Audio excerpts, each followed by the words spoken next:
What's up, everybody? What's happening? I'm Garrick. I'm Greg. Welcome to the Prodigal Son Show. Today we're going to talk about the sin of gluttony, and the reason why is because I honestly suffer from this. I might not look like it, but man, I can eat some food, dude.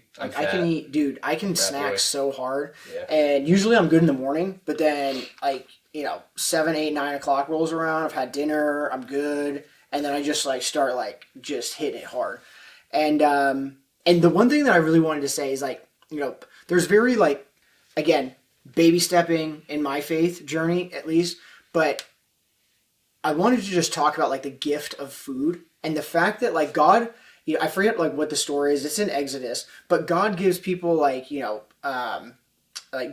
and manna and the very basics. And if he wanted to, he could have just put bread and water on the earth and then been yeah, you're good. But what did he give us? He gave us strawberries, raspberries, watermelon, steak. Blackberry. Dude, I had a tomahawk steak recently. You were telling me about that. Yeah, dude, so good. It's the first tomahawk steak I've ever had.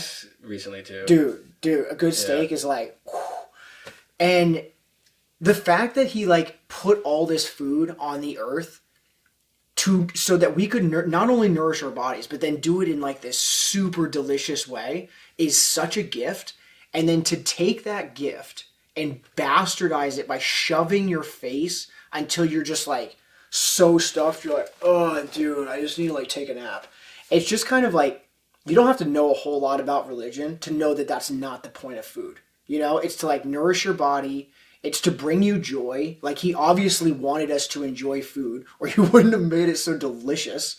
But to take this amazing gift, again, he could have just given us bread and water, but instead he gave us this amazing thing. And to bastardize it is just it's so sinful.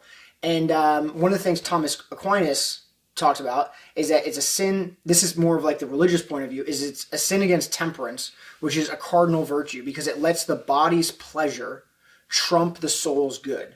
And I feel that in my bones. I feel even if you're not religious, you stuff yourself with food, you just don't feel good, and that's not how God designed you to be. He didn't design food to be this thing that makes you tired and lethargic and feel bad. He designed it so that we could nourish our bodies, feel good, and give us energy. And so, again, to take that gift and turn it into something that's actually sinful is just such an affront to the gift that food is supposed to be. Yeah, I think that goes with a lot of sin. But and what do you mean? It goes with a lot of sin. All sin's kind of like that. It just. I think a good thing. What I think of where I could get this is again Adam and Eve. And food kind of goes into there. And so where does all sin come from? And it's kind of that want of something better, which in our day and age is sugar and sweets instead of the basics, which is the meats and the potatoes and the breads. Yeah. Like I said, you put it all out there. But, in Adam and Eve, it was eating fruit but from the tree of what wisdom or knowledge. Yeah, tree of knowledge. Tree of knowledge. Yeah. Tree of knowledge. Yeah. Not the greatest of all this. Bear with me here. But that's kind of where all sin stems from, in a sense, is that, eating food you're not supposed to. Yeah, eating food that you're not supposed to, So that's, I guess, where I'm trying to get at it is just, to me, it ties into all sin is being disciplined. My buddy Coleman, who's my anchor in this, and it's when you can have that little discipline with those little things, not eating a cupcake, not eating a Pop-Tart or a bowl of cereal at night. It's got to make you better when the big things come along. So you can be kind of stronger in that sense. Yeah. But yeah, food is a tough one for me. Yeah.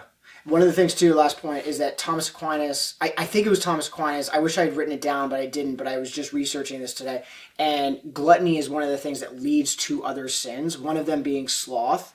And I forget the other one, but if you eat too much, it just makes you lazy, which is another sin. Yes. So you're not only being gluttonous, but then that leads you to be lazy. And they're two separate things. One leads to the other. It's not the same thing. Or, I guess what other sin was what I was thinking of was being hangry. The anger, so much of our world evolves around food and being filled. And fasting, I've learned a lot through fasting. if you haven't fasted, try it.